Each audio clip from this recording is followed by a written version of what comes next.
disebut dengan Kemendikbud tentang Merdeka Belajar dimaksud untuk memajukan pendidikan di Indonesia. Gagasan ini merupakan salah satu langkah yang sangat strategis dan inovatif, serta merupakan tantangan besar dalam dunia pendidikan. Merdeka Belajar adalah kebebasan unit pendidikan yang mana di situ mencakup sekolah, guru, dan murid dalam berinovasi, mandiri, dan kreatif. Dan program Sekolah Penggerak merupakan upaya mewujudkan visi pendidikan di Indonesia dalam mewujudkan Indonesia maju yang berdaulat, mandiri, dan berkepribadian melalui terciptanya pelajar berbasis Pancasila. Program Sekolah Penggerak berfokus pada pengembangan hasil belajar siswa secara holistik yang mencakup kompetensi, karakter yang diawali dengan sumber daya manusia yang unggul, yaitu dari lembaga. Di situ ada kepala sekolah, guru, dan yang terlibat dalam lembaga pendidikan tersebut. Pada kesempatan kali ini berkaitan dengan Sekolah Penggerak, kami akan membahas tentang apa pengertian dari Sekolah Penggerak, intervensi Sekolah Penggerak, tujuan program Sekolah Penggerak, ruang lingkup Sekolah Penggerak, kerangka kurikulum Sekolah Penggerak, dan apa saja manfaat dari Sekolah Penggerak. Memasuki materi yang pertama yaitu pengertian Sekolah Penggerak. Program Sekolah Penggerak adalah upaya untuk mewujudkan visi pendidikan Indonesia dalam mewujudkan Indonesia yang maju, berdaulat, mandiri, dan berkepribadian melalui terciptanya pelajar yang berbasis kepada Pancasila. Program Sekolah Penggerak berfokus kepada pengembangan hasil belajar siswa secara holistik yang mencakup kompetensi, literasi, dan numerasi, dan karakter. Diawali dengan sumber daya unggul dari lembaga pendidikan tersebut. Program Sekolah Penggerak merupakan penyempurnaan dari program transformasi sekolah sebelumnya. Program Sekolah Penggerak akan mengakselerasi dari sekolah negeri ataupun swasta di seluruh kondisi sekolah yang bergerak dari bergerak satu atau sampai 2 tahap lebih maju dari program yang sebelumnya. Program ini dilakukan bertahap dan terintegrasi dengan ekosistem hingga seluruh sekolah di Indonesia menjadi program sekolah penggerak. Nah, jadi pengertian dari program sekolah penggerak ini adalah terobosan dari pemerintah melalui Kementerian Pendidikan dan Kebudayaan untuk menjadikan di seluruh Indonesia ini setiap unit sekolah itu diharapkan bisa menjadi sekolah penggerak semua. Jadi harus lebih kreatif dari masing-masing lembaga dan memiliki inovasi-inovasi untuk menyesuaikan dengan kondisi yang ada di sekitar. Dan materi yang selanjutnya adalah berkenaan dengan intervensi sekolah penggerak. Sekolah penggerak terdiri dari 5 intervensi yang saling terkait dan tidak bisa dipisahkan. Yang pertama, pendampingan konsultatif dan asimetris. Program yang dimaksudkan adalah program kemitraan antara Kemendikbud dan pemerintah daerah, di mana Kemendikbud memberikan pendampingan implementasi sekolah penggerak. Kemendikbud melalui UPT yang di masing-masing provinsi akan memberikan pendampingan bagi pemerintah daerah provinsi ataupun kota dalam perencanaan sekolah penggerak. Yang kedua, penguatan sumber daya sekolah. Penguatan kepala sekolah, pengawas sekolah, penilik, dan guru melalui program pelatihan-pelatihan atau pendampingan intensif atau diadakan coaching one-to-one dengan pelatih ahli yang disediakan oleh Kementerian Pendidikan dan Kebudayaan. Selanjutnya, sekolah penggerak juga mendapatkan intervensi dalam hal pembelajaran dengan paradigma baru. Nah, pembelajaran yang berorientasi pada penguatan kompetensi dan pengembangan karakter yang sesuai dengan nilai-nilai Pancasila melalui kegiatan pembelajaran di dalam ataupun di luar kelas. Pembelajaran dengan paradigma baru dirancang berdasarkan prinsip pembelajaran yang terdiferensiasi sehingga setiap peserta didik belajar sesuai dengan kebutuhan. Tentu hal ini akan menciptakan profil pelajar Pancasila yang berisikan kepada Tuhan Yang Maha Esa, berakhlak mulia, kebinekaan global, mandiri, bergotong royong, bernalar kritis dan kreatif. Yang selanjutnya, perencanaan berbasis data. Jadi di sini dirancang manajemen sekolah berbasis data, manajemen berbasis sekolah, dan perencanaan berdasarkan refleksi dari sekolah masing-masing. Selanjutnya, digitalisasi sekolah. Penggunaan berbagai platform digital bertujuan untuk mengurangi kompleksitas dan meningkatkan efisiensi, menambah aspirasi dan pendekatan yang customized itu artinya bisa disesuaikan dengan kebutuhan sekolah. Jadi di sini digitalisasi sekolah bertujuan mengkolaborasikan sekolah dengan perkembangan digital. Jadi bisa memanfaatkan perkembangan digital untuk pendampingan siswa dalam belajar. Yang selanjutnya materi kita ada tujuan program sekolah penggerak. Apa saja tujuan program sekolah penggerak? Secara umum program sekolah penggerak mendorong proses transformasi satuan pendidikan agar dapat meningkatkan capaian hasil belajar peserta didik secara holistik.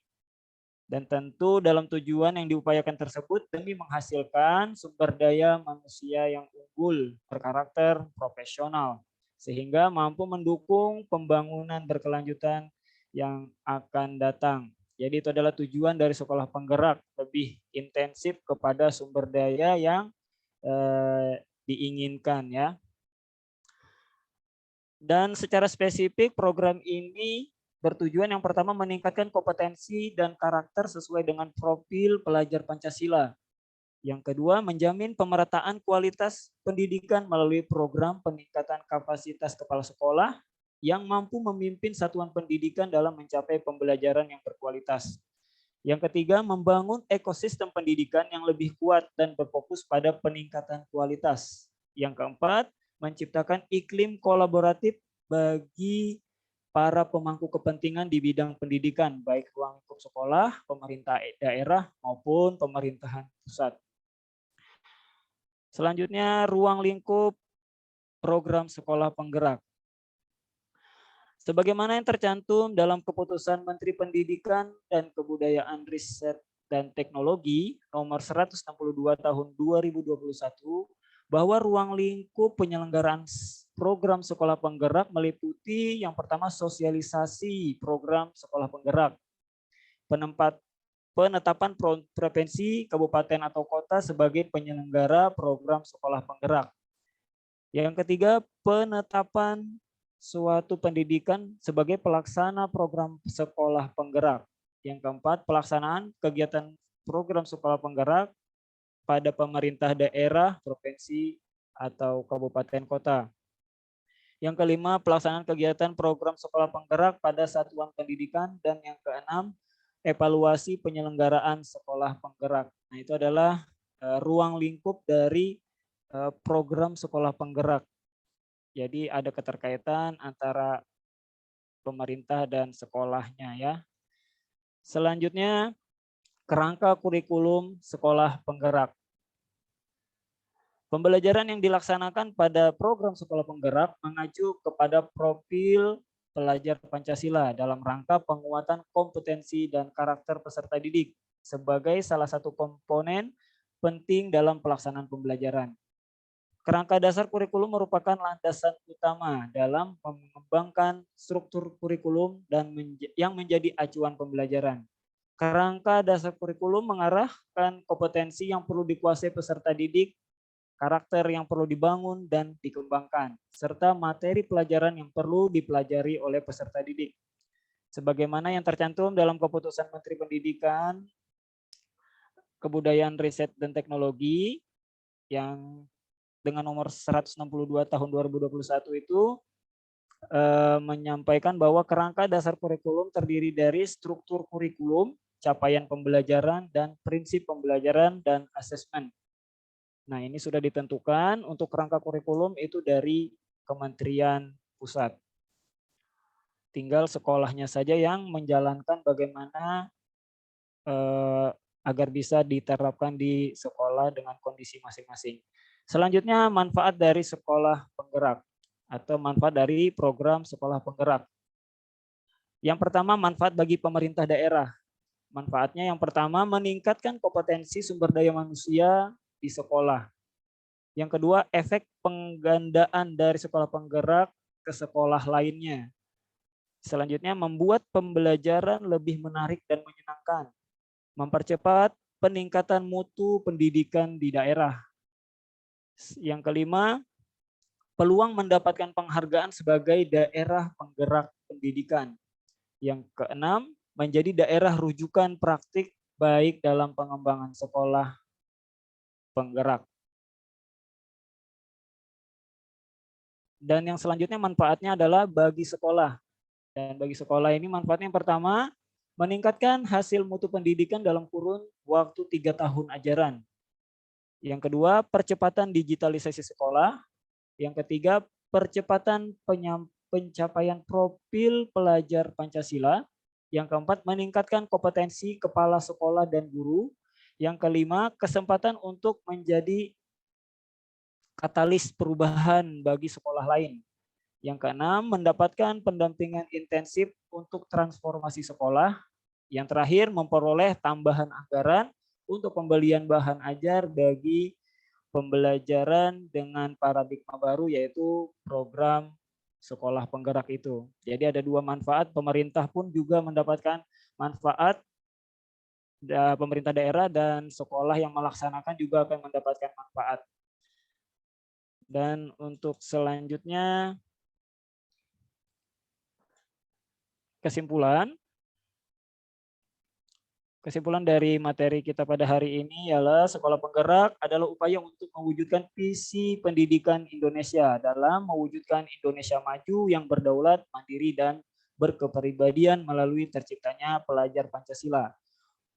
Program sekolah penggerak berfokus kepada pengembangan hasil belajar siswa secara holistik yang mencakup kompetensi, dalam hal ini literasi dan numerasi, serta karakter yang diawali dengan sumber daya manusia yang unggul dari lembaga pendidikan, dalam hal ini adalah kepala sekolah sebagai pimpinan lembaga dan guru sebagai pelaksana dari program sekolah penggerak tersebut. Program sekolah penggerak berangkat dari asumsi bahwa transformasi satuan pendidikan dimulai dengan peningkatan sumber daya manusia. Oleh karenanya, fokus utama program ini adalah memberikan pendampingan dan pelatihan kepada sekolah, guru-guru, dan pemerintah daerah guna menciptakan penyelenggaraan pendidikan lebih berkualitas. Dan yang terakhir, program ini juga digerakkan oleh semangat gotong royong di bidang pendidikan. Dalam kerja gotong royong ini, setiap pemangku kepentingan baik di tingkat pusat, daerah, maupun satuan pendidikan diharapkan dapat berkolaborasi membangun ekosistem yang dapat mendorong peningkatan mutu pendidikan. Mungkin itu saja yang dapat saya sampaikan pada kesempatan kali ini berkenaan tentang kebijakan pemerintah tentang sekolah penggerak. Saya mohon maaf apabila dalam penyampaian saya ini banyak kekurangannya ataupun ada kesalahan, mari kita sama-sama diskusikan atau sama-sama kita luruskan agar kita bisa mendapatkan manfaat dari pembelajaran kita pada kesempatan kali ini. Dan saya akhiri, Assalamualaikum warahmatullahi wabarakatuh. Selanjutnya kita buka sesi diskusi ya. Kami persilahkan.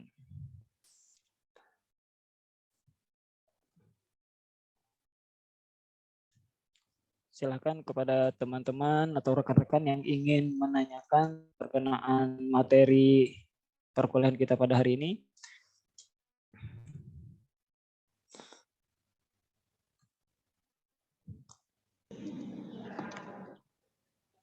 Atau saya. Ya. Silakan Ibu Marantika. Ya. Terima kasih atas waktunya. Mohon izin bertanya. Yang ingin saya tanyakan di sini, Pak, adakah perbedaan antara program guru penggerak dan program sekolah penggerak, gitu Pak? Kemudian apakah ada keterkaitannya antara program guru penggerak dan program sekolah penggerak? Kemudian yang Yang kedua itu setiap sekolah itu apakah mendapatkan rujukan gitu untuk menerapkan program sekolah penggerak tersebut. Seperti itu, Pak. Terima kasih. Baik, terima kasih Bu Marantika atas pertanyaannya. Ada 2 pertanyaan ya yang kami tangkap tadi. Mungkin kita simpan dulu. Kita persilakan satu penanya lagi ya, biar pas 2. Iya, Pak. Iya, silakan. Ya, silakan Ibu Emilia. Iya, bahasannya menarik sekali karena memang ini yang belum apa ya, itu yang belum saya pahami ya tentang sekolah penggerak itu apa sih gitu kan. Tapi sudah tercerahkan tadi oleh penjelasan Bapak. Dan yang masih menjadi pertanyaan saya itu adalah kapan program ini mulai? Ya? Kapan program ini dimulai? Kemudian apa sih program ini yang sudah berjalan? Kemudian kalau bisa sih berikan contoh sekolah di Samarinda yang sudah memiliki program sekolah penggerak ini, Pak. Itu aja mungkin dari saya. Terima kasih. Baik, terima kasih Bu Emilia ya atas pertanyaannya. Kapan dimulainya sekolah atau program ini dan contoh dari program sekolah penggerak ini ya. Oke, baik. Terima kasih atas pertanyaannya Ibu Marantika dan Ibu Emilia. Mungkin langsung saya tanggapin ya, karena di sini Pak Jaya mungkin lagi belum ada konfirmasi juga nih. Saya tanggapin pertanyaan yang pertama dari Ibu Marantika ya. Ibu Marantika tadi, apa sih perbedaan dari guru penggerak dan sekolah penggerak? Untuk yang saya ketahui saja ya, mungkin kalau misalnya ada yang kurang tepat bisa diluruskan sama-sama, nanti teman-teman yang lain bisa menambahkan. Karena sebelumnya saya sudah mencoba memahami apa saja yang akan saya bahas tentang sekolah penggerak ini. Yang saya ketahui secara program itu mungkin lebih berbeda ya. Perbedaannya itu antara lembaga dan per individu setiap gurunya. Jadi memang program pemerintah itu ada memiliki dua program. Yang pertama secara kelembagaan, yang kedua secara individu masing-masing gurunya. Jadi itu masing-masing mempunyai kriteria-kriteria khusus yang harus dimiliki dalam program ini. Artinya sekolah apa yang membedakan dari lembaga dengan guru penggerak?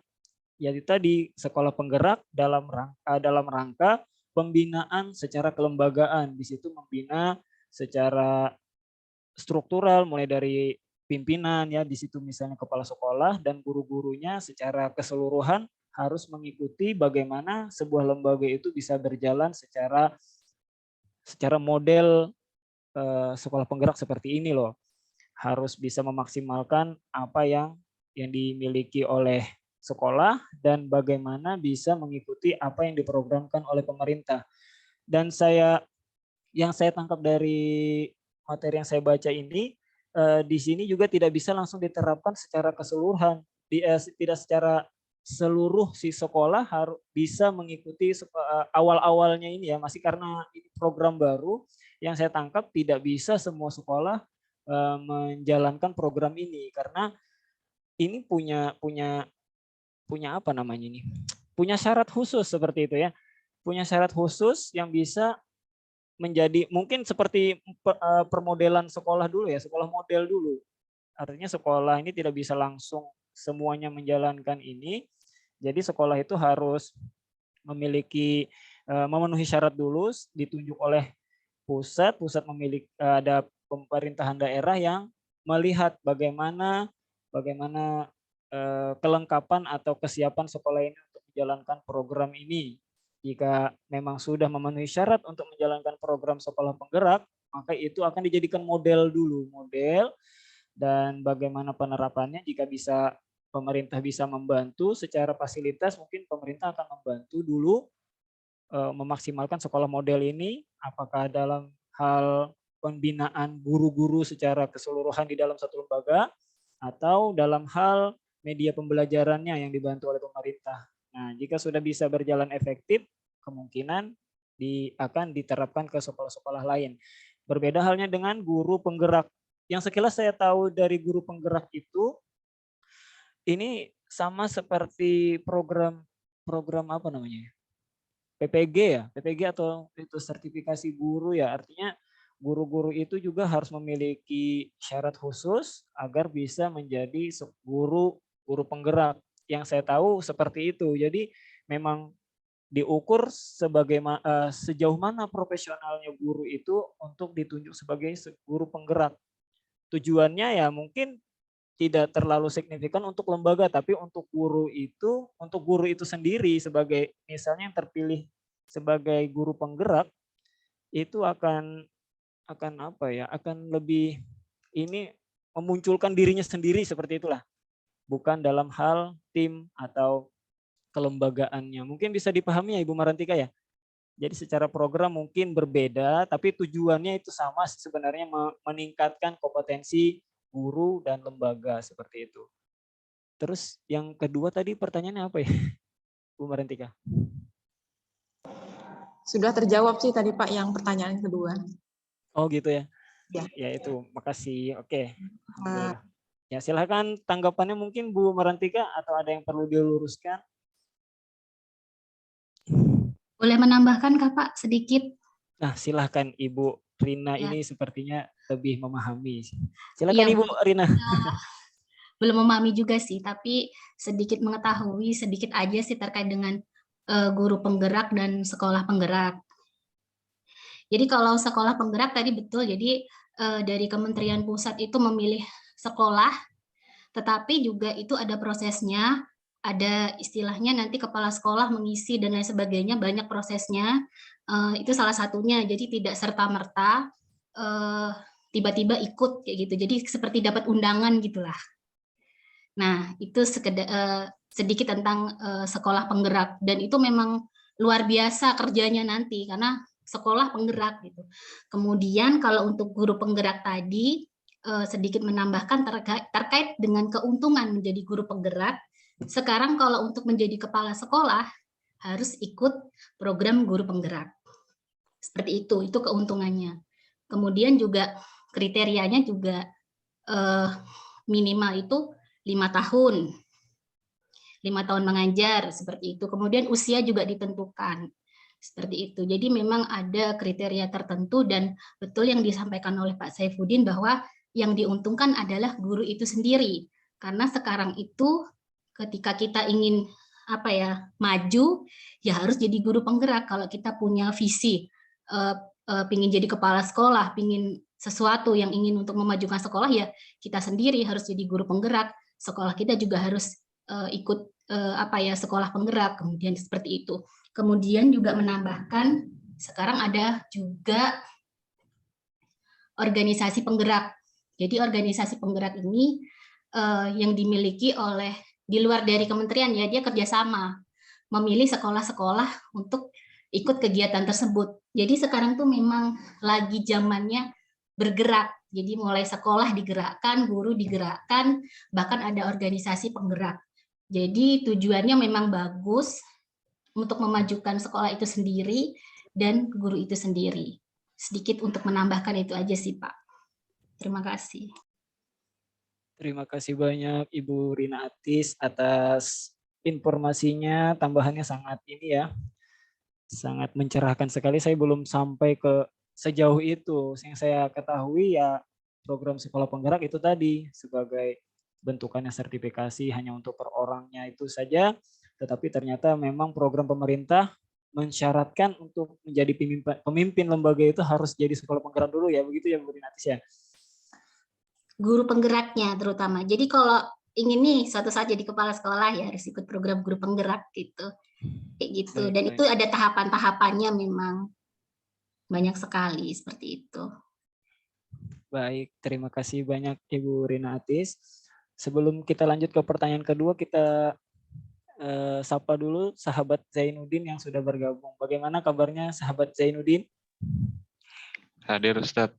Alhamdulillah. Alhamdulillah. Maaf terlambat karena ada keluarga meninggal, jadi tadi saya kira sempat, ternyata agak terlambat, mohon maaf. Baik Ustadz, aman Ustadz.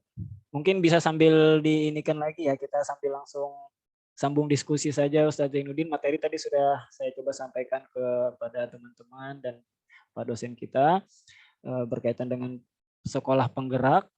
Dan ada pertanyaan dari Ibu Emilia tadi Ustadz Zainuddin. Mungkin bisa sama-sama disampaikan. Mungkin Ustadz Zainuddin juga sudah bisa menangkap atau memahami ya materi kita.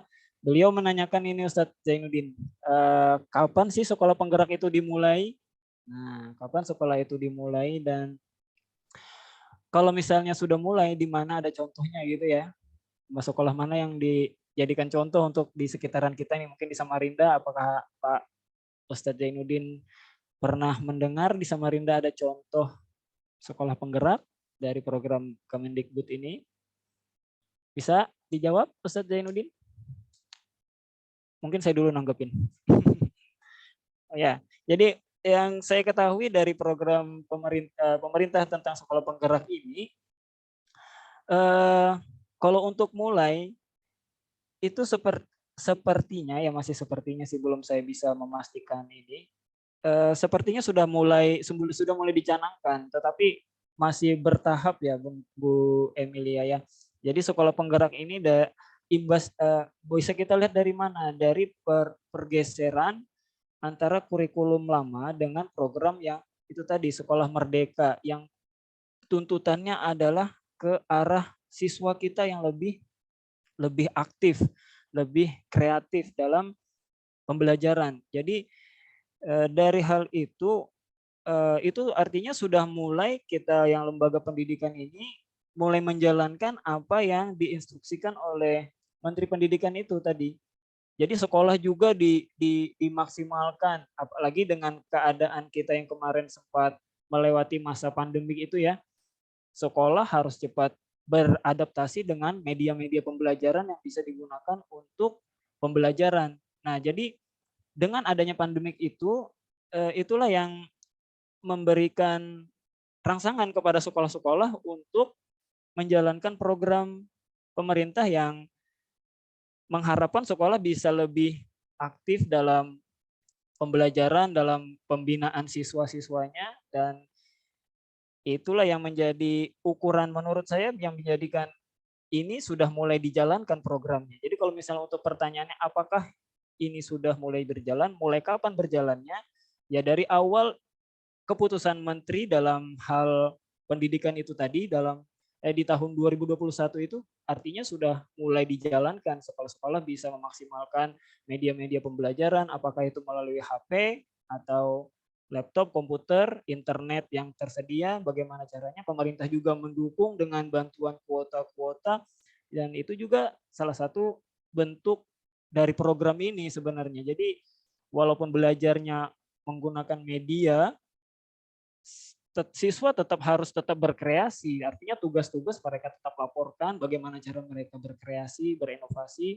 Mungkin itu adalah bukti nyata ya dalam hal sekolah penggerak ini di zaman kita sekarang inilah.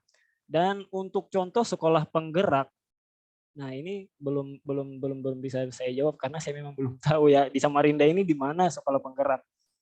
Tapi kalau misalnya secara permodelan sekolah ya yang kita ketahui itu saja ya. Kalau misalnya program yang terdahulu itu ya seperti MTS model yang ada di Samarinda, tapi kan bukan bagian dari program paling baru ini ya, program sekolah penggerak. Mungkin secara program atau sistemnya bisa sama dengan sekolah permodelan MTS model, tapi untuk Samarinda ini saya belum mendapatkan itu.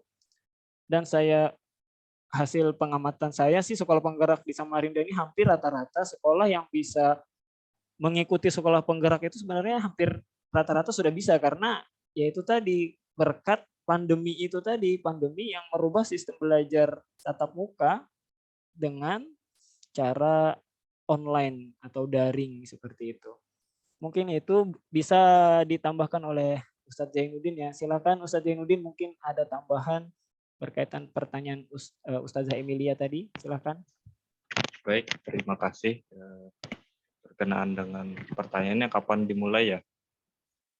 Sebenarnya program ini kan sudah dimulai oleh pemerintah itu tahun 2021 kalau tidak salah oleh Kementerian Mendikbud. Nah, terus ketika pertama kali dicetuskan yang saya kutip dari Kompas itu ada juga dimasukkan di makalah kalau nggak salah, itu di seluruh Indonesia dan di Samarinda sendiri sudah ditunjuk itu ada 11 sekolah. Sorry. 21 sekolah maksudnya di Samarinda terpilih, tetapi secara rincinya saya pun tidak mendapatkan infonya sekolah mana saja, tetapi pastinya sekolah-sekolah yang ditunjuk itu bukan sekolah yang tertinggal lah, maksudnya sekolah penggerak itu pasti sekolah yang sudah maju seperti yang disebutkan tadi MTS model, MAN itu pasti biasanya sekolah-sekolah yang memang ditunjuk untuk menjadi sekolah penggerak ini yang memiliki istilahnya yang luar biasa lah, lebih baik dari sekolah-sekolah lain sehingga memudahkan untuk menjadi sekolah penggerak. Nah, untuk rinciannya pun saya tidak tahu, tetapi sejak tahun 2021 itu sudah dimulai bertahap, namanya program pasti bertahap, dan itu di 2021 sudah dimulai, tapi perinciannya untuk sekolahnya itu saya tidak tahu sekolah mana saja. Mungkin di sini teman-teman ada yang di bagian struktural di sekolah pasti tahu lah sekolah penggerak, karena saya cuma guru ya, jadi saya tidak banyak mengetahui untuk sekarang, tapi ada kabar-kabarnya ada sekolah penggerak dan sebagainya. Mungkin itu saja yang sedikit saya ketahui tentang sekolah penggerak yang dimulai di Samarinda. Mungkin ada nih teman-teman yang dari struktural, dari Kemendikbud atau Kemenak yang lebih tahu. Itu saja, saya kembalikan lagi ke saya. Ya Pak, bisa langsung saya tanggapin aja Pak ya. Ya, silakan Ibu Emil, silakan tanggapannya. Saya sebenarnya mengharapkan jawaban dari pemakalah kan, tapi ya karena mungkin masih ini kita ya, jadi saya iseng aja googling gitu. Ternyata dapat nih datanya. Kalau di Kalimantan Timur sendiri itu ada 22 sekolah dari TK sampai SMP yang ditunjuk jadi sekolah dengan program penggerak. Itu sih kalau dari website yang saya buka ini Pak. Ya alhamdulillah jadi lebih paham ya, maksudnya ternyata ini sudah dari tahun 2021 dan sudah berjalan dan sudah banyak sekali sekolah-sekolah yang ditunjuk gitu. Ya, itu aja. Terima kasih atas jawabannya, Pak Makalah. Baik, terima kasih banyak Bu Emilia dan Bu Marantika tadi ya atas pertanyaannya, dan tadi sudah sama-sama kita jawab dan juga kita sama-sama dengarkan tanggapan dari pemakalah dan penanya juga ya. Selanjutnya bagaimana Ustadz Zainuddin, kita buka sesi pertanyaan lagi atau langsung saja apabila teman-teman ada memiliki info yang lebih mengetahui seperti yang Ustadz Zainuddin tadi sampaikan, ada mungkin bertugas di Kemendikbud atau Kemenak dalam hal pendidikan, mungkin bisa lebih tahu tentang sekolah penggerak ini ya, karena program baru ini ya kalau menurut sepengetahuan saya sih mungkin sosialisasinya belum terlalu merata ya, jadi kita hampir sama-sama masih belum terlalu memahami bagaimana penerapannya, mulainya dari mana, sekolah mana saja yang ditunjuk pemerintah, kita belum ketahui secara sepenuhnya mungkin. Jadi ya sementara info yang kita dapat hanya sebatas itu. Jika ada teman-teman yang ingin menyampaikan informasi tambahan tentang sekolah ini, kami persilahkan. Ya, setahu saya sih kalau sekolah penggerak itu ya dia mendapat undangan, kepala sekolah dia mau nggak mengikutinya gitu. Karena pengalaman di sekolah saya kemarin dia dapat undangan tapi kepala sekolah tidak mampu, jadi menolaknya kayak gitu. Jadi sekolah penggerak ini juga tidak serta-merta sekolah yang besar atau yang bagus. Dia itu seperti kayak sistem piloting seperti K13, menunjuk sekolah yang besar juga menunjuk sekolah yang kecil dari kesanggupan dari sekolah tersebut. Setahu saya seperti itu sih. Jadi memang mungkin ke depannya tujuannya memang semuanya akan menjadi sekolah penggerak gitu. Tapi awalnya ya seperti kurikulum K13 kemarin kan piloting gitu kan. Dipilih yang besar, yang bagus di kota, yang mungkin yang pelosok kayak gitu. Sekolah saya sekolah kecil tapi kemarin ditunjuk itu. Cuman karena kepala sekolah sepertinya nggak mampu lah melihat kondisi ya. Tidak dilanjutkan isian untuk kemampuan ikut di sekolah penggerak seperti itu sih. Baik, terima kasih Bu Rina ya. Bagi Bu Rina menambahkan informasi, artinya sekolah-sekolah ini undangan ya, tidak secara umum siapa yang mau atau siapa yang secara kriteria memenuhi tapi nggak diundang nggak bisa juga jadi sekolah penggerak ya. Itu mungkin yang menjadikan alasan infonya yang menjadi siapa sekolah penggerak yang ada di seluruh Indonesia ini masih tertutup informasinya ya. Karena secara pembinaan itu kan tidak bisa langsung dijabarkan. Jika sekolah itu tidak sanggup mengikuti apa instruksi dari kementerian, mungkin dalam hal ini, mohon maaf, gagal dalam pembinaan itu kan tidak bisa langsung dipublish. Kalau misalnya sekolah ini berhasil mungkin bisa terlihat. Tapi sementara ini kita masih belum bisa lihat penyampaian dari pemerintah daerah atau pemerintah pusat secara ini sekolah mana saja yang berhasil menjadi sekolah model sekolah penggerak ini belum bisa kita dapatkan sama-sama. Mungkin nanti kita bisa dengarkan penyampaian dari Pak dosen ya terkait sekolah penggerak ini. Baik, kepada rekan-rekan, apakah ada yang ingin disampaikan berkaitan tentang materi kita pada hari ini tentang sekolah penggerak? Boleh bertanya, Pak? Silahkan Pak Bisma, nanti kita coba jawab sama-sama dulu ya Pak Bisma. Silahkan Pak Bisma. Oke. Assalamualaikum warahmatullahi wabarakatuh. Waalaikumsalam warahmatullahi wabarakatuh. Saya ingin bertanya ini, apakah ada hubungan antara sekolah penggerak dengan sekolah pusat keunggulan? Karena akhir-akhir ini juga ternyata ada kan sekolah pusat keunggulan, sekolah PK bahasanya. Tapi ternyata tadi sudah dijawab oleh Mbak Rina bahwa ternyata program sekolah penggerak itu piloting dan dia nggak harus sekolah yang bagus, nggak harus sekolah yang terbaik, ternyata tidak. Jadi saya kira itu sudah cukup menjawab pertanyaan saya tentang bahwa ternyata sekolah penggerak itu karena dia masih uji coba, jadi di random dia. Bahasanya harus semua level harus kena, contohnya seperti itu. Lalu pertanyaan kedua yang ada di undang-undang saya, kan gini ya, logikanya kan setiap sekolah itu pasti ingin maju, harus berkembang, harus inovatif.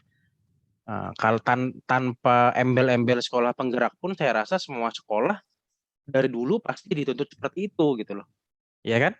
Betul betul. Nah, visi misi kalau kita lihat sekolah kan ada visi misi menjadi lebih baik dan lain-lain bla bla bla gitu kan. Jadi pertanyaan saya apa ya?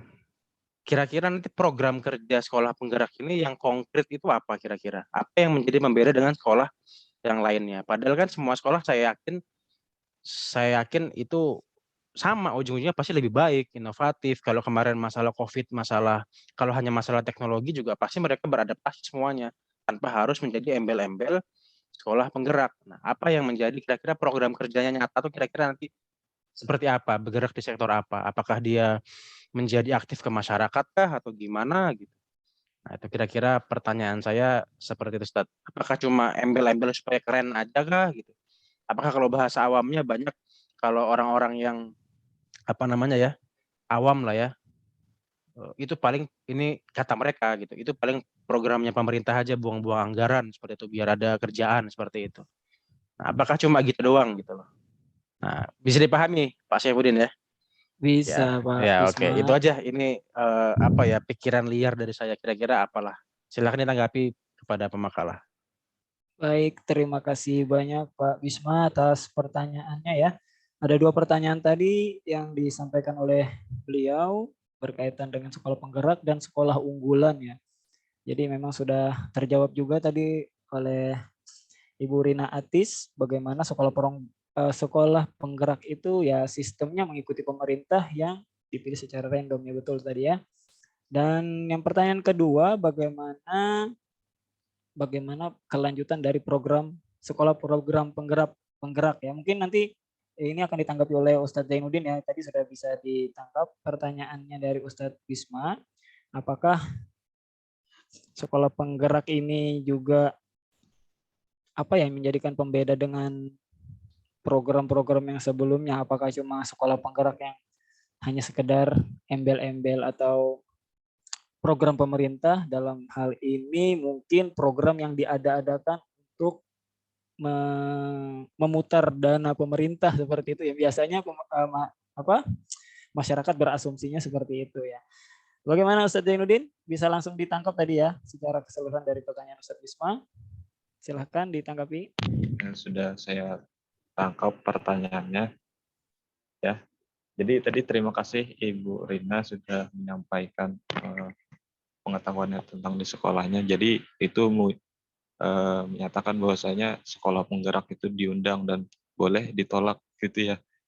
Dan itu menurut saya bagus sih, karena tidak ada keterpaksaan ketika menjadi sekolah penggerak. Mungkin itu poin pentingnya yang dari Ibu Rina sampaikan. Nah, berkenaan tadi apakah program ini hanya program yang untuk menghambur-hamburkan uang ya?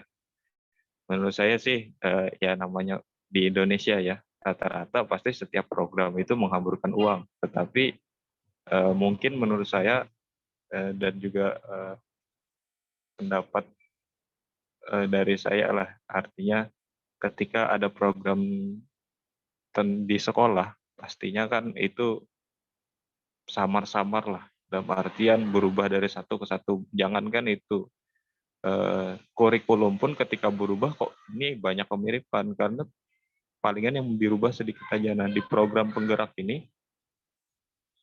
di sini di kesimpulan kami ada tuliskan itu, program sekolah penggerak berangkat dari asumsi bahwa transformasi satuan pendidikan dimulai dengan peningkatan kualitas SDM, fokusnya di peningkatan kualitas SDM. Memberikan pendampingan, ini fokus utama program ini adalah memberikan pendampingan dan pelatihan kepada kepala sekolah, guru pemerintah daerah, guna menciptakan penyelenggaraan pendidikan lebih berkualitas. Program ini juga digerakkan oleh semangat gotong royong di bidang pendidikan. Nah, di sini mungkin ya dari materi kami ini kurang jelas, tapi coba jika lihat di bagian kesimpulan itu dituliskan program ini untuk meningkatkan kualitas SDM dan program ini juga digerakkan oleh semangat gotong royong di bidang pendidikan. Jadi yang pengen diangkat itu tentang SDM-nya mungkin ya di sekolah penggerak ini dengan memberikan pelatihan kepada sekolah, guru, pemerintah daerah untuk menciptakan pendidikan yang lebih berkualitas. Mungkin itu sedikit pembedanya. Mungkin dulu seperti itu juga, tetapi lebih ditingkatkan lagi. Ya kan, seperti pendampingan dan pelatihan ini menurut saya belum ada sih. Dulu belum ada. Dan sekarang ada di sekolah penggerak ini. Dan itu saya apresiasi sekali jika memang ada. Tetapi karena di sekolah yang saya bergabung juga belum mendapatkan hal itu, jadi saya kurang tahu banyak. Tetapi menurut saya jika ada pendampingan dan pelatihan kepada kepala sekolah, guru, pemerintah daerah itu sangat bagus, sehingga meningkatkan semangat gotong royong lah di bidang pendidikan. Jadi tidak hanya pemerintah, tetapi yang lainnya juga bersemangat untuk berkolaborasi membangun ekosistem untuk meningkatkan mutu pendidikan. Mungkin itu saja. Bisa ditambahkan oleh Ustadz Saifuddin mungkin. Mungkin saya sedikit menambahkan ya untuk jawaban dari Ustadz Zainuddin tadi sudah sebenarnya mengarah ke apa yang ingin dijawab dari pertanyaan Ustadz Bisma tadi berkaitan dengan visi misi dari sekolah penggerak tadi. Itu pastinya setiap sekolah punya visinya, membawa lembaga, membawa siswa atau lulusan dari sekolahnya pastinya ingin menjadi lebih baik. Dan di program sekolah penggerak ini juga ada program digitalisasi. Artinya tidak perlu ada program penggerak ini, sekolah penggerak ini pun sekolah pastinya mau nggak mau harus menyesuaikan perkembangan zaman. Penggunaan digitalisasi itu juga harus bisa diterapkan di sekolah mereka masing-masing bagaimanapun ya. Tapi yang ingin saya tambahkan dari jawaban Ustaz Zainuddin tadi berkaitan tentang sistemnya ya. Jadi Pak Bisma, jadi untuk visi misinya yang saya pahami dari program sekolah penggerak ini, visi dan misinya itu tidak terlepas. Artinya semua yang terlibat dalam hal pendidikan, dari Kementerian Pendidikan, dalam hal ini pemerintah pusat, mereka menginstruksikan kepada pemerintah daerah yang ada di bawahnya, dalam hal ini UPT yang akan ditugaskan untuk menjadi payung lembaga-lembaga yang ada di daerah itu. Jadi ini yang menjadi program yang berkesinambungan, yang semoga saja program apa yang diinginkan oleh Menteri Pendidikan ini tidak menjadi salah kaprah lagi. Artinya semua elemen yang menjalankan pendidikan tidak ada ketidaksesuaian. Artinya selama ini program pendidikan itu mencanangkan program ini, misalnya kurikulum K13 seperti ini ya, diserahkan kepada lembaga, silakan lembaga menjalankan program ini dan penyesuaian yang ada di sekitarnya.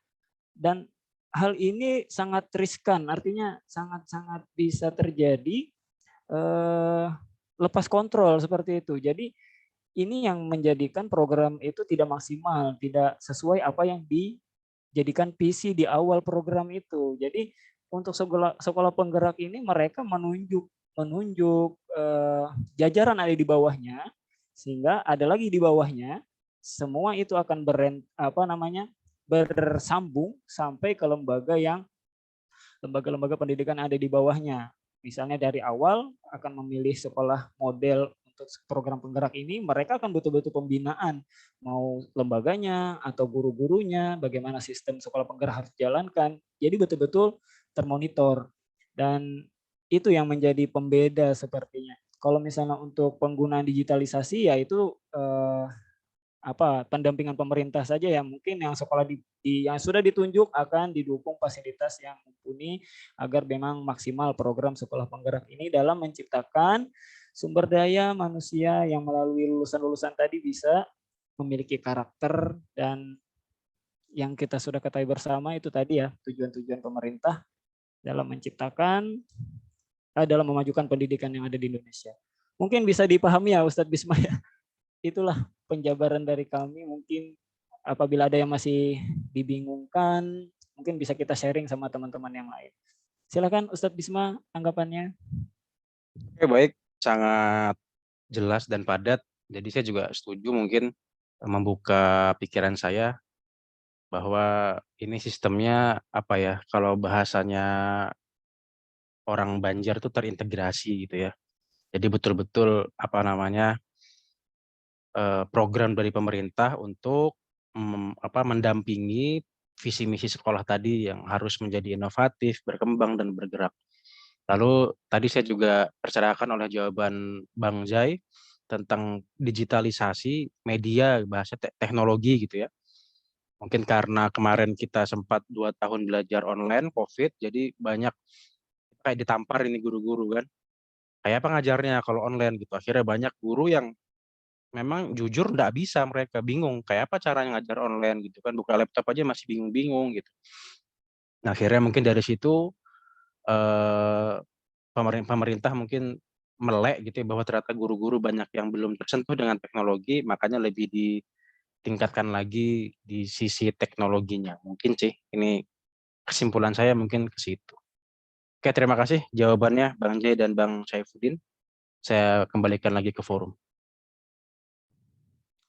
Baik, terima kasih Ustadz Bisma atas pertanyaannya dan tanggapannya ya. Baik, bagaimana ini? Apakah kita lanjut diskusinya atau sudah cukup, Bapak Ibu sekalian? Atau ada yang ingin menyampaikan pertanyaan? Ini mohon maaf. Silahkan Ibu.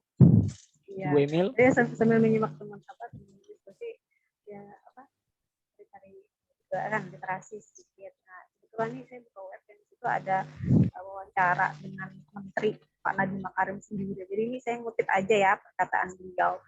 Ketika ditanya fokusnya apa sih sekolah penggerak itu. Jadi fokusnya itu bukan pada sarana fisik. Kata beliau perubahan proses. Bagaimana caranya murid-murid dan guru berinteraksi. Perubahan proses gimana cara guru dan guru berinteraksi. Perubahan proses gimana cara kepala sekolah dan guru berinteraksi. berinteraksi dan bagaimana mereka juga berinteraksi dengan orang tua. Jadi itu sebenarnya kayak gitu. Lalu dipadukan dengan kita digitalisasi teknologi. Itu aja Pak. Kenapa? Baik, terima kasih Bu Emilia kembali menambahkan pengetahuan buat kita semua mengenai program sekolah penggerak ini ya. Jadi ya itulah tujuannya, tidak hanya pendampingan kepada digital, tapi ya itu tadi pembinaan kepada siswanya yang lebih ini ya, lebih intens. Baik, jika tidak ada pertanyaan lagi, Bapak Ibu sekalian, kita lanjutkan sesi selanjutnya untuk kita persilahkan kepada Bapak Dr. Muhammad Eka Mahmud, MAG, untuk menyampaikan perihal materi kita tentang sekolah penggerak ini ya. Kami persilahkan kepada Bapak. Baik.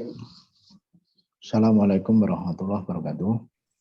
Waalaikumsalam warahmatullahi wabarakatuh. Saudara semua, mari kita membaca suratul Fatihah. Mudah-mudahan kita senantiasa diberi rahmat, diberi ridho, diberi panjang umur oleh Allah Subhanahu wa taala. Mudah-mudahan kita tuntung ya selesai puasa Ramadan kita. Dalam Al-Fatihah.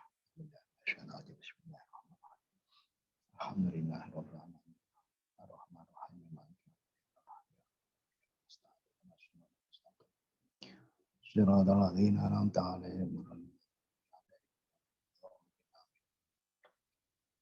Baik Bapak Ibu semua,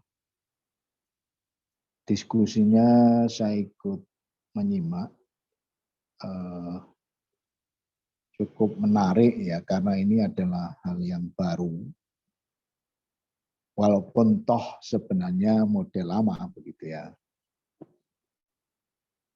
Tapi tidak ada masalah bahwa kita harus tetap mengkaji.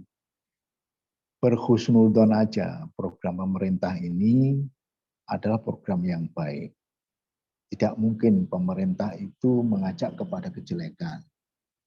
Seperti SD Fastabiqul Khairat itu kan Fastabiqul Khairat. Maka berlomba-lombalah dalam kebaikan sama. Jadi program apapun pemerintah itu pada dasarnya adalah baik karena memang ada ide-ide dalam rangka untuk peningkatan kualitas. Kalau tadi disinggung Sarpras, tentu memang itu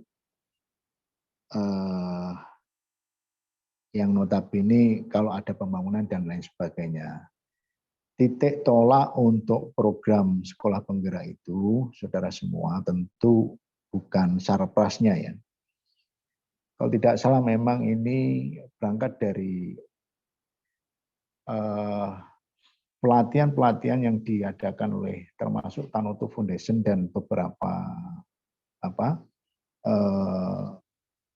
semacam NGO gitu ya, yang mencoba untuk mengembangkan kualitas pendidikan di Indonesia ini. Nah, tentu kalau semacam Tanoto itu memang membantu sekolah gitu ya, tetapi dalam hal pelatihan, semua pelatihan dibiayai oleh Tanoto gitu ya. Tapi bukan Sarpras bentuknya, bukan bentuk bangunan dan lain sebagainya, tetapi bagaimana cara meminterkan, cara mendidik orang itu agar dia mengajarnya juga bagus, kemudian metodologinya bagus, sehingga hasilnya juga bagus. Nah, program sekolah penggerak itu adalah upaya untuk mewujudkan ya visi pendidikan Indonesia dalam mewujudkan Indonesia maju yang berdaulat, mandiri dan berkeadilan melalui terciptanya pelajar Pancasila. Ya memang arahnya tentu menjadi orang yang memiliki pemahaman Pancasila yang baik.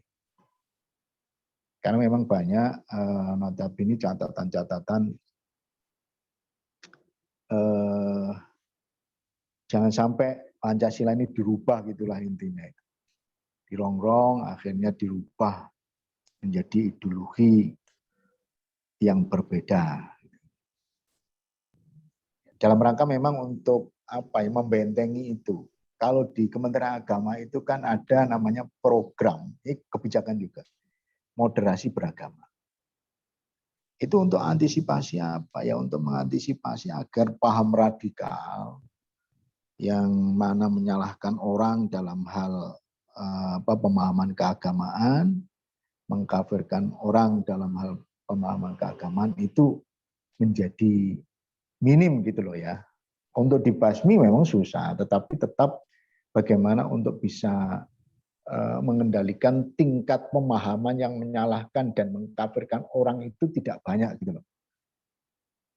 Itu moderasi beragama.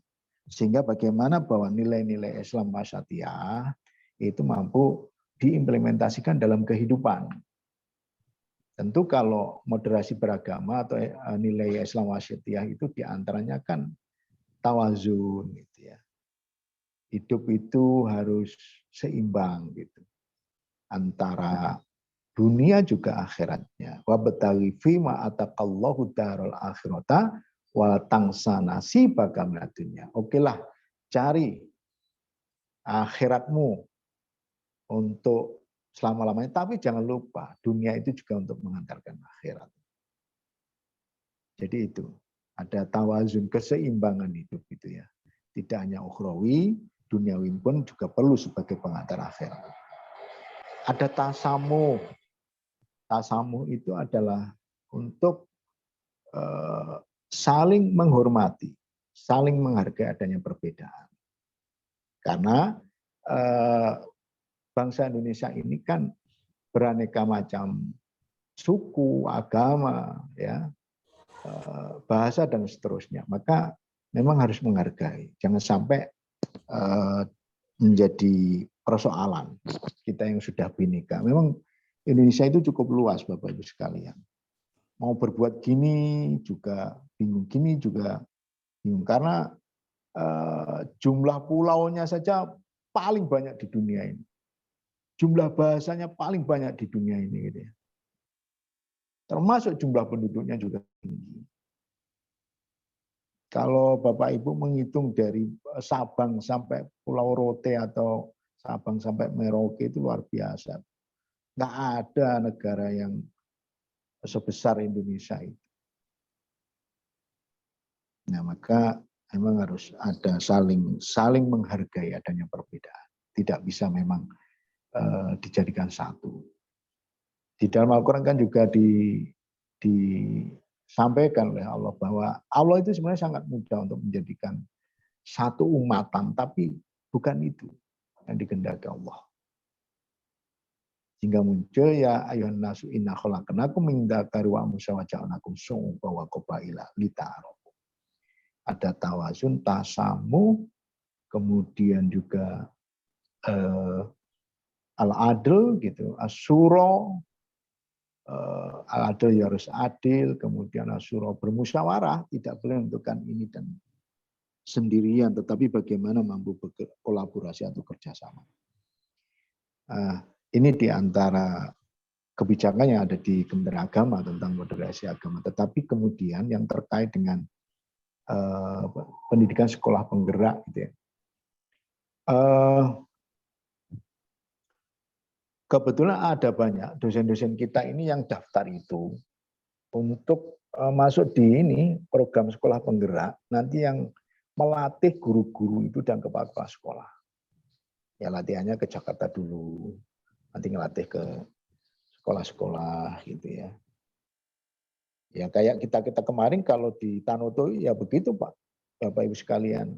Kayak kami ini di training sampai 2 minggu gitu ya, 2 minggu di Solo, beberapa hari di Tangerang gitu. Itu untuk bisa menyampaikan materi modul yang sudah dibuat kepada kepala sekolah. Kebetulan kalau saya ini kan MBS, manajemen berbasis sekolah. Jadi bagaimana cara memimpin yang baik. bagaimana cara mengelola yang baik, bagaimana menjadi kepala sekolah yang efektif, bagaimana mengelola anggaran yang transparan dan seterusnya, bagaimana bisa kerjasama dengan orang tua siswa gitu ya. Partisipasi orang tua itu kan sangat luar biasa kalau digerakkan Bapak Ibu sekalian. Sangat luar biasa. Seandainya kita ini artinya jujur menyampaikan bahwa ini loh yang diperlukan oleh masyarakat, oleh sekolah itu, disampaikan orang tua. Dan kalau ini tidak ada, maka memang tidak berkembang. Kalau diajak urun rembuk orang tua gitu ya, atau masyarakat, maka pasti akan terenyuh hatinya untuk membantu. Terutama bagi sekolah-sekolah yang memang ini ya, sekolah swasta yang artinya yang biasa-biasa, SPP-nya juga nggak tinggi dan seterusnya. Jadi hidupnya juga dari sehariahnya siswa lah intinya itu. Sehingga diharapkan bahwa dari sekolah penggerak ini diantaranya nanti didapatkan peningkatan mutu hasil belajar. Karena memang dilatih. Kepala sekolahnya, gurunya ya tentu melalui pendaftaran online aplikasi itu untuk bisa mengikuti Bapak Ibu sekalian. Tapi kan ini namanya ya proyek, bisa dikatakan proyek, program juga program. Tentu karena wilayah Indonesia ini luar biasa luasnya ya bertahap. Saya masih ingat Bapak Ibu sekalian, tahun 2009 itu saya ngisi KTSP di Hulu Sungai Utara ya, di daerah Amuntai itu ya. Nah, itu belum ngerti mereka KTSP itu ya. Termasuk apa yang ada di dalamnya KTSP itu ya, harus ada kurikulum, ada silabus gitu ya. Itu nggak ngerti mereka. Nah, setelah itu berubah lagi Bapak Ibu sekalian di tahun 2013. Kurikulum K13 tadi belum tuntas memahami KTSP sudah pindah lagi. Dan seterusnya itu ya. Tapi ya kita berhusnuzon baik saja bahwa semua itu dalam rangka untuk peningkatan kualitas, peningkatan mutu. Ya tentu yang diharapkan dari sekolah penggerak diantaranya peningkatan kompetensi kepala sekolah dan guru. Nanti dilatih melalui sekolah atau guru yang sudah dilatih nanti juga melatih kepada yang lain. Artinya getok tular gitu ya. Kalau di model di Tanoto itu Bapak Ibu sekalian, nanti kalau sudah di sekolah ini, nanti boleh untuk sekolah yang lain. Tapi ada beberapa sekolah dulu yang memang diajak untuk melakukan pelatihan itu. Apa ya bahasanya itu? Pokoknya bisa getok tular lah, bisa memberikan manfaat kepada sekolah yang lain. Kemudian adanya percepatan digitalisasi sekolah. Saya pernah menulis Bapak Ibu sekalian tentang manajemen atau menciptakan sekolah digital. Menciptakan sekolah digital. Kebetulan pernah dimuat di jurnal Dinamika Ilmu kalau tidak salah tulisannya ini. Dulu di tahun-tahun 2010 itu saya mencoba untuk nulis ini karena kebetulan ada mata kuliah sistem informasi manajemen. Kebetulan yang ngajar itu alumni Amerika. Dia menggambarkan ya, bagaimana sih sebenarnya teknologi gitu ya. Sebelum datangnya ini kan tahun 2010 itu belum datangnya COVID gitu. Jadi untuk melihat bahwa posisi bagaimana jembatan Madura, bagaimana posisi itu memang melalui satelit Bapak-Ibu sekalian. Kemudian dilihat dari situ bagaimana gerakan masyarakat itu bisa diciptakan melalui digitalisasi itu.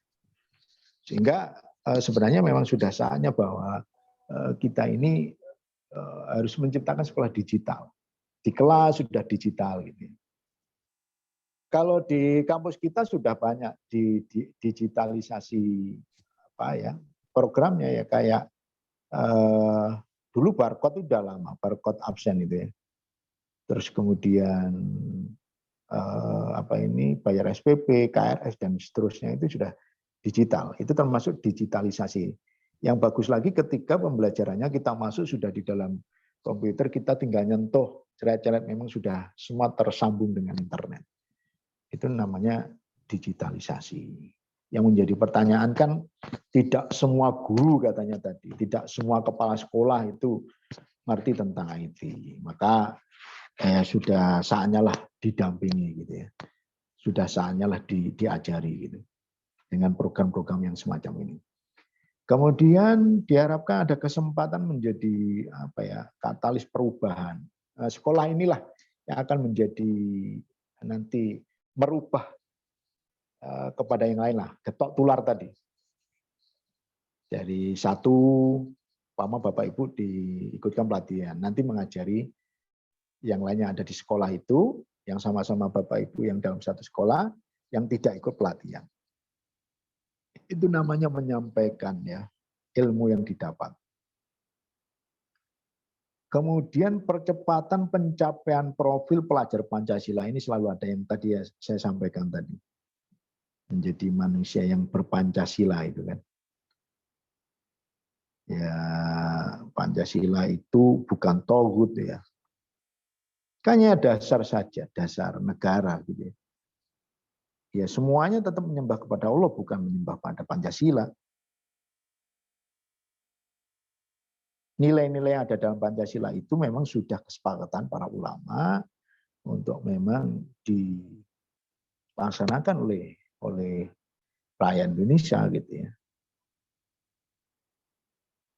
Nah, di samping itu akan mendapatkan pendampingan intensif ya. Yang tadi kepala sekolah, guru gitu.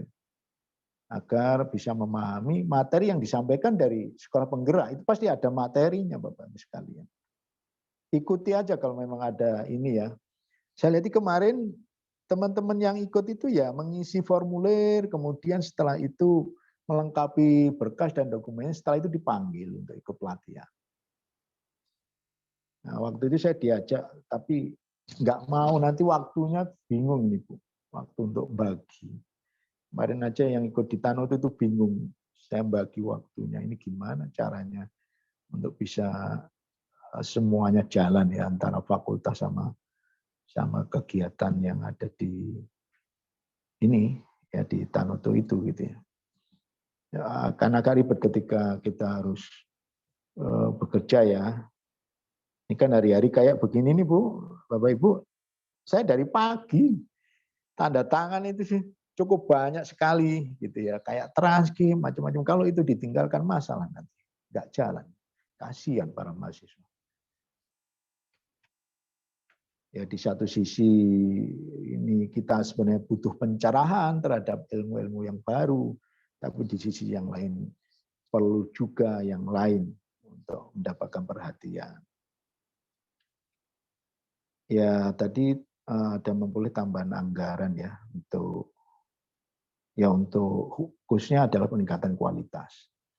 Mungkin itu ya Bapak Ibu yang dapat saya sampaikan. Saya mohon maaf tidak bisa lama karena kebetulan mau ada tamu ini hari ini di ruangan atau di kampus ini. Saya ucapkan selamat menjalankan ibadah puasa dan sebentar lagi Lebaran ya. Kita Jumat sudah libur tentu tidak kuliah. Kuliahnya nanti ya setelah Lebaran ya Bapak Ibu sekalian. Kecuali Bapak Ibu ada sepakat bahwa kuliah hari Jumat depan. Ya disepakati aja, tetapi karena memang sudah libur ya anggap aja libur, nanti kita teruskan untuk kuliah setelah Lebaran. Sekali lagi mohon maaf, terima kasih atas bergabungnya dalam perkuliahan ini. Mudah-mudahan manfaat, mudah-mudahan kita diberi panjang umur, sehat walafiat, iman selamat yang husnul khotimah. Kita Fatihah sekali lagi Bapak Ibu sekalian. Al-Fatihah. Bismillahirrahmanirrahim. Alhamdulillah. Ar-Rahmanir-Rahim.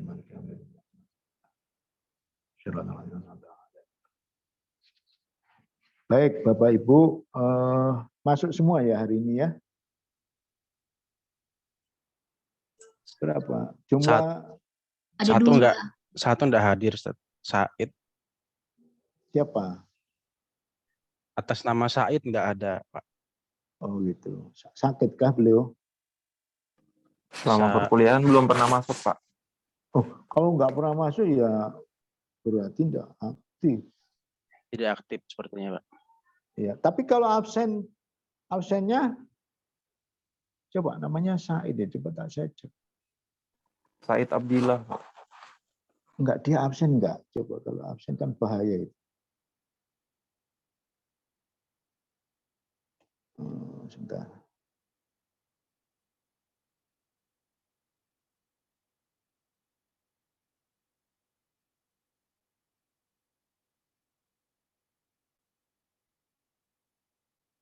Namanya awalnya Said ya?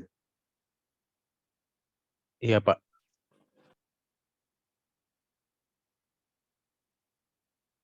Kayaknya memang enggak absen. Sidin enggak absen. Syukur aja karena enggak masuk. Baik, terima kasih. Nanti saya share ya, Pak Kausar. Iya, Pak. Nanti saya Iya, kirim personal aja, Pak, teman-teman. Ya, baik. Terima kasih atas atensinya, atas kehadirannya. Mudah-mudahan manfaat. Amin.